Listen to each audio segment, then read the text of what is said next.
Ողջույն սիրելիներս, երևի կմտածեք ինչու եմ այսպես թեփի մեջ կորել։ Ուղղակի ապերը ոչ ճիշտ պահի հայտնվեց հաստոցի մյուս կողմում։ Ով կյոնքս կերելա երբեմ ամուսնացնելու պրծնեմ։ Բայց դե ինձ ոչ մի փայտի թեփ հետ չէր կանգնեցնի իհարկե։ Եկեք պատմեմ, ոնց հայտնվեցի այստեղ։ Մի օր մեղվաբուծության փեթակներ խմբից Հարութը զանգեց։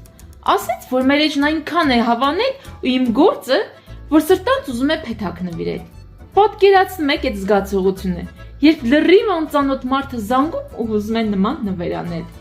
Ինչպես արդեն գիտեք, ինձ մոտ մի չգրված օրենք կա։ Ինչ վերաբերում է մեղուներին, ես անզոր եմ։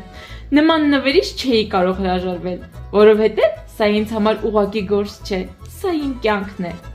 Հարութի հետ պայմանավորվեցի, որ սիրով կընդունեմ նվերը, եթե թույլ տա, որ գնամ ու իմ ձեռքով պատրաստեմ փեթակը։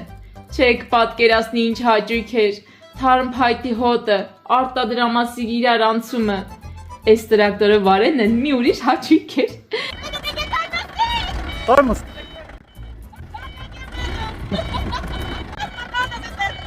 Ես իմ ձեռքով տուն էի կառուցում իմ գանձերի համար։ Ամեն մի միլիմետրի, ամեն մի պտուտակի մեջ սեր ու էներգիա եմ դրել։ Ու հա,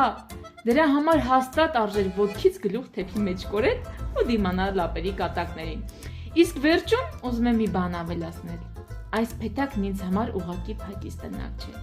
Սա ապացույց է, որ երբ գործը տանում ես անմնացորդ սիրով,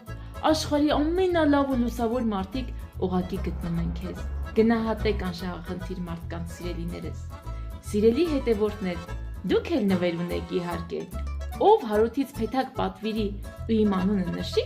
անակնկալ կստանա զեղչի տեսքով։